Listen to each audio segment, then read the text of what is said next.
kamar yadda yan uwa suka sani,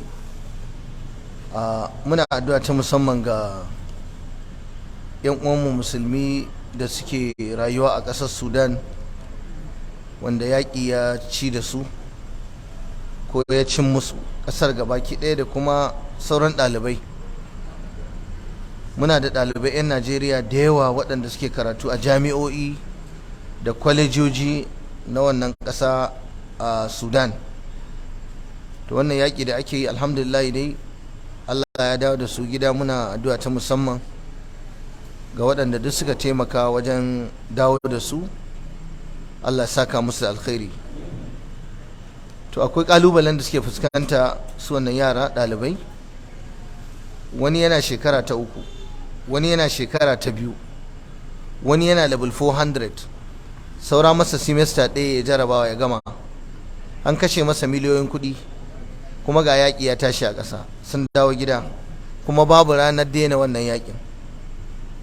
Don haka alhamdulillah, ɗaya daga cikin jami'o'inmu a nan arewa wanda muke alfahari da ita a wannan jiha tamu mai albarka, Al-Istiqama University Sumaila Kano, a bayan tattaunawa da jagororin ainihin wato wannan jami'a a bisa jagorancin Vice Chancellor ɗin Professor Salisu Shehu, Allah ya ƙara masa lafiya, ya daɗa kare shi, ya girmama shi.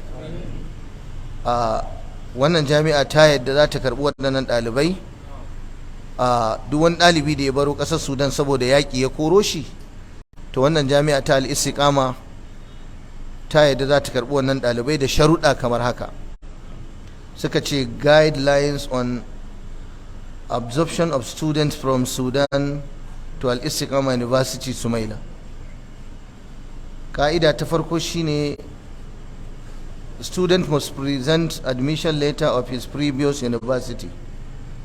Duk ɗalibin da ya baro can yaƙi ya koro shi, to sai ya gawo admission letter na tabbacin cewa yana yin karatun, ya zo da admission letter.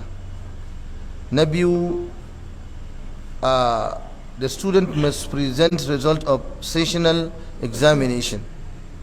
Akwai jarabawa da ake ta semester, first semester, second semester. To shaida cewa ɗalibin lalle ɗalibi ne, yana karatu, kuma a ga ƙoƙarinsa, a ga inda ya cancanta, to sai ya kawo result. Tunda yawanci ana da result ɗin nan a waya ko ana da shi, to ya kawo result ɗinsa na shekarar da ta gabata, a ga irin ƙoƙarin karatunsa. Sannan Al-Istiqama University za ta ɗauki ɗalibi ne daga level 100 zuwa 300, tunda ba su kai level 400 ba. Kenan wanda yake so ya shiga ko level 100 ko 200 ko 300, to ana da daman za a iya karɓansa in ya cika sharaɗi. Sannan da sharaɗi na gaba shine, when the country Sudan stabilizes, transcript must be submitted to Al-Istiqama. Akwai student transcripts, ainihin wato bayani na dalla-dalla na karatun ɗalibi da jarabawarsa da komai. Dole ne ɗalibi, in dai ƙasar ta zauna lafiya, to za a nemo daga university da yake a kawo don a juna a haɗa masa da wannan. Sannan dole ne kowane ɗalibi sai ya je ya yi medical screening. Suka ce student must undergo medical screening, sai an je an gwada lafiyarsa, an tabbatar. Wannan su ne sharuɗa da University ta Istiqama, Allah saka musu alkhairi, suka shimfiɗa ga duk wani ɗalibin da ya baro ƙasar Sudan saboda yaƙi, ko maza ko mata. Akwai hostel na maza, akwai hostel na mata, akwai masallacin juma'a, duk abin da ake nema na provisions wannan university akwai ta a nan garin Sumaila. Kuma wannan jami'a tana da albarka kwarai da gaske, kuma alhamdulillah ana karatu sosai. So muna sanar da yan uwa ɗalibai don a rage musu raɗaɗi, wanda suke da sha'awa su ɗora karatunsu, kaga sun samu dama an yi ta addu'a, ana roƙon Allah ya bada mafita, to gashi Allah ya bar. Kuma muna addu'a wannan jami'a ta Istiqama, Allah ya sa mata albarka, ba ita kadai ba, Allah ya sa sauran universities ma su koyi da ita wajen taimakawa ɗalibanmu da ƙarfafa su da ba su wannan dama. Akwai wasu ɗaliban ma da suka baro ƙasar Ukraine lokacin da ake yakin nan, su ma duk suna zazzaune.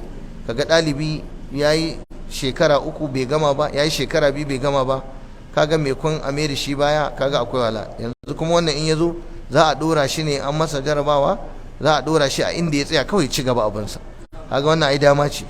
Da haka sun kyautata, ya kamata mu musu addu'a. Allah sa albarka wannan jami'a, Allah albarkaci wannan jami'a, Allah ubangiji ya sa kuma ɗaliban nan su amfana da wannan abu, kuma shugabanninta Allah ubangiji ya saka musu alkhairi, da malamanta da jagororinta da wanda suka mallake ta.